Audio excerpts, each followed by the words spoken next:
everybody. Happy New Year. I know it's been a bit since I recorded a video last. I took a bit of a hiatus for the Christmas and New Year holidays and everything. And then when I came back from my December vacation last week, on my way back to New York, I developed a cold. So I had to deal with that for about 3 to 4 days, and then I took some time to I took the rest of the week to rest up and get better and everything, and so I was still in the midst of fighting a cold when that terrorist attack on the office of Charlie Hebdo in Paris happened. As soon as the news broke, I thought, shit, you know, metric fuck ton of statements from new atheists and anti-theists, and three, two, one.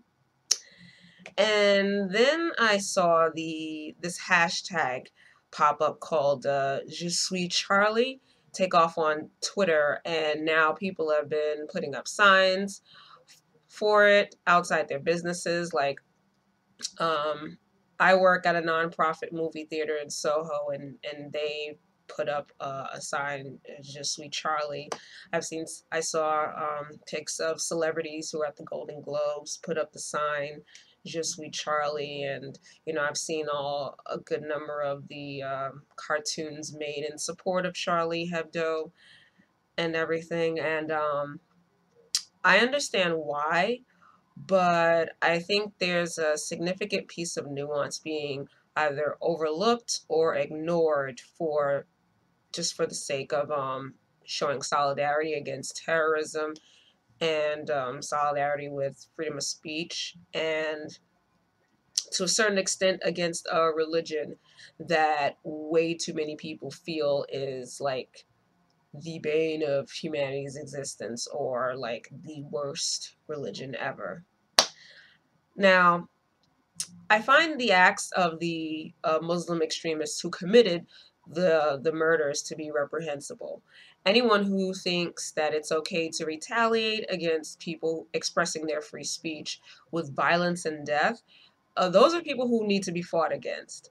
But given Charlie Hebdo's history of bigoted, racist cartoons being passed off as satire, and their material becoming increasingly bigoted and xenophobic, given the anti-Arab and anti-African sentiment that's been growing in Europe recently, I personally cannot, in good conscience,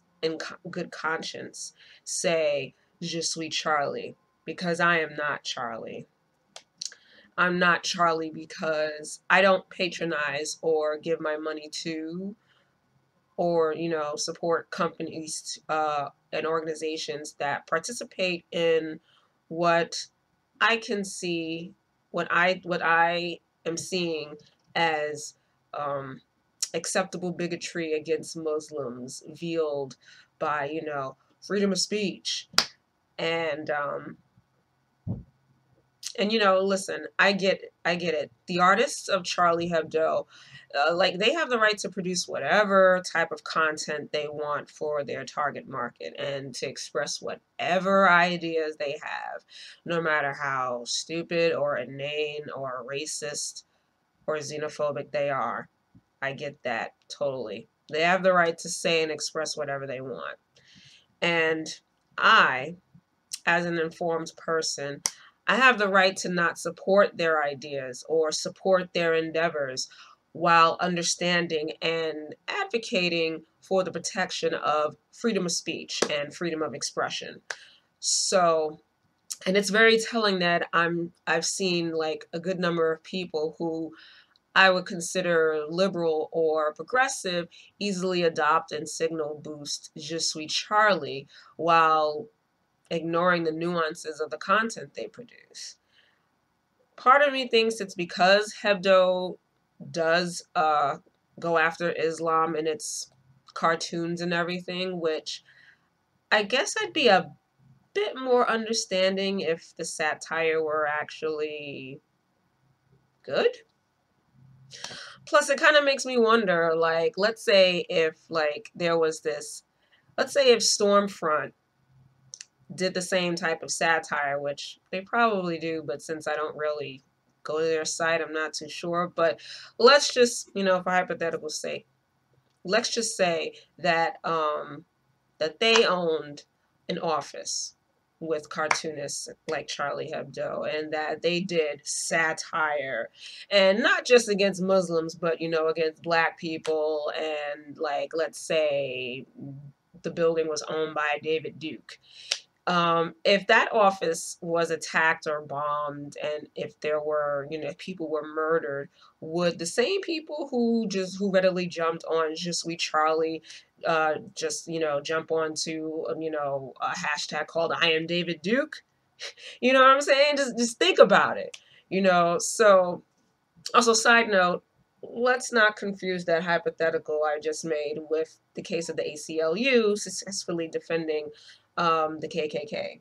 As I said earlier, I am strongly for freedom of speech and freedom of expression, and yes, that does include those people who have ideas and points of view that I find very repugnant. So let's not get it twisted here, okay? So anyway, I think I'll just end this with a word of advice to those who've been spreading the message of, Je suis Charlie. I would say, you know, just be a bit more careful about the people you throw your support behind. Um, One doesn't need to be Charlie to be for the protection of freedom of speech and freedom of expression. Take it easy.